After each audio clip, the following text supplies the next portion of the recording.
Okay, class, teacher, friend. Today we're learning about thematic music. I titled it An Unexpected Adventure because it will be in the Lord of the Rings and the Hobbit movies. The scores are composed by Howard Shore. Okay, so today our objectives for learning are: what is thematic music? How can I hear it in movies? How is it utilized to help the storytelling? And how to subjectively determine what the song is presenting. So that's basically you having an opinion. Okay, so what the dictionary says thematic music is, it's music of or relating to a theme. So most of the time composers use this to portray a person, place, thing, basically a noun. It's through a motive of music that repeats whenever that character comes into the setting. Used for various purposes: arrival of something, to reminisce, to create a mood or emotion, etc. Okay, so The Lord of the Rings and The Hobbit is a key proponent of this technique. So the Shire, I'm just going to show you this image. I'm not going to tell you anything about it. For those of you who do know the Shire already, then you shall be one step ahead of the game. But I'm going to play a song, and afterwards, while I'm playing it, I want you to think about why does this work well for this setting? Why does this work well for the Shire? And do you think the composer accomplished his goal?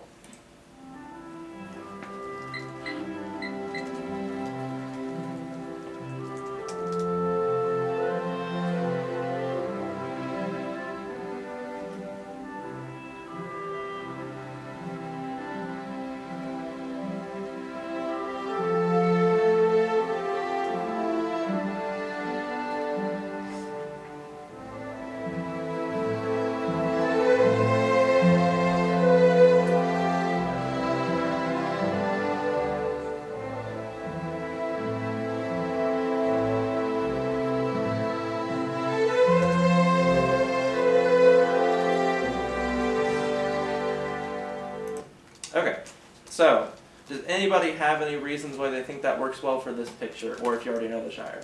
Carter? It's very pastoral sounding, which fits the image that you have. Yeah. So if you know The Lord of the Rings, the hobbits are very simple-natured people, and it's a very simple-natured society with a very, pastoral works really well. Any other opinions? It's in C major. Yeah, so very simple. Yeah. Okay.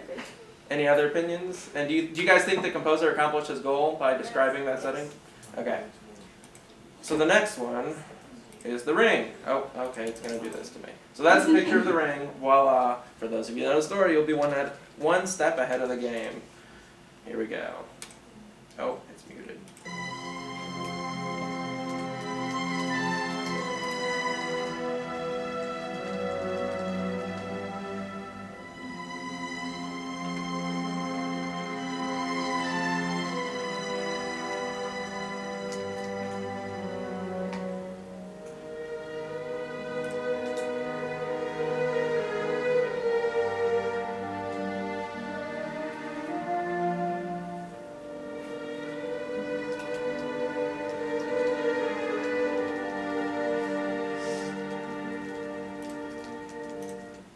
Okay. Yes? Well, it kind of introduces the ring as something mystical, like mysterious, and also like not entirely good. Mystical. Yep. Any other opinions? Do you think the composer accomplished his goal with this piece? Yes. Okay. So next we have, I'm just going to leave it like this, sorry guys, because I'm going to have to keep exiting. So this is Tariel. I gave you some key terms to describe her character now. So she's elvish and graceful. All she really wants is true love. She's a person you want on your side in a fight, and she's tough on the outside but delicate on the inside. Now we have the dwarfs. They're rough around the edges, mountain mining folk, tough guys, prideful and boisterous. So what we're going to do next is you guys can either jot it down somewhere or just keep it in your memory, but I'm going to play two songs, and I want you to tell me which one you think represents one of these two things. So one of them will represent Tariel, and one of them will represent the dwarves. So, off we go with song one.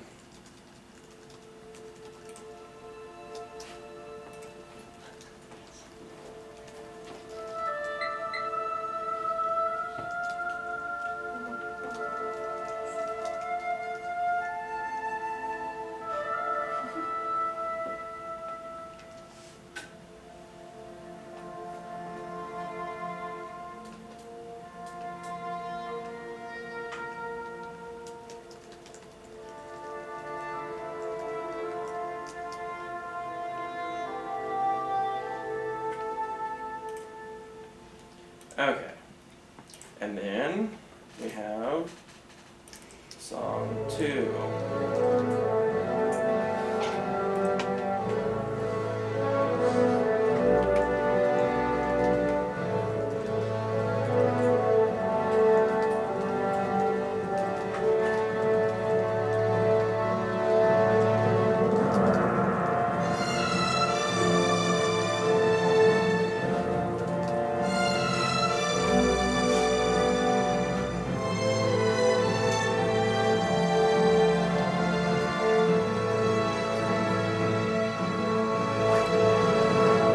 Okay, so how many?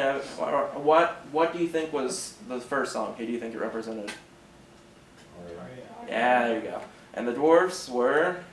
Yeah. So I put them in order. I could have switched them up, but I didn't. And those were pretty obvious. I chose some pretty obvious examples just because they're all obvious. So here you go. So song 1 is the Tariel. Song 2 is the dwarfs. Okay, so to wrap up this lesson. How did Howard Shore do his job and portray the concepts through music? Do you think, what do you think, what skills did he use to look at these characters and then portray it through music? He used different instruments and the difference between major and minor keys and stuff to portray different moods and emotions. Any other thoughts? With the dwarves, it seems like the music was more moving, as it's not one person, they're a collective. Yeah. As where Tariel is one person, so one theme seems more appropriate. Yeah. I saw your hand. Yeah, he played with tempos and dynamics a lot in every different example to really get his point across. Yeah, so those are all really great. Oh, go ahead. Another thing, like, it's a film, so everything you can, like, pretty much see. Yeah. So there's nothing, like, way too complicated that you could only, like, hear through music. So none of the music was too complicated to be visually demonstrated. Yeah, and if you see the movies too, a lot of the times they'll play the song before the things arrive. So like the Eagles are a good example. You'll hear the Eagles theme before the Eagles show up. So do you think he did a good job? Yeah. And did I inspire any of you to go watch The Lord of the Rings? After you hear the soundtrack, I mean, it's hard not to. So I don't know, you're sure with the hydrocarbon on it. yeah. Right? Thank you guys very much.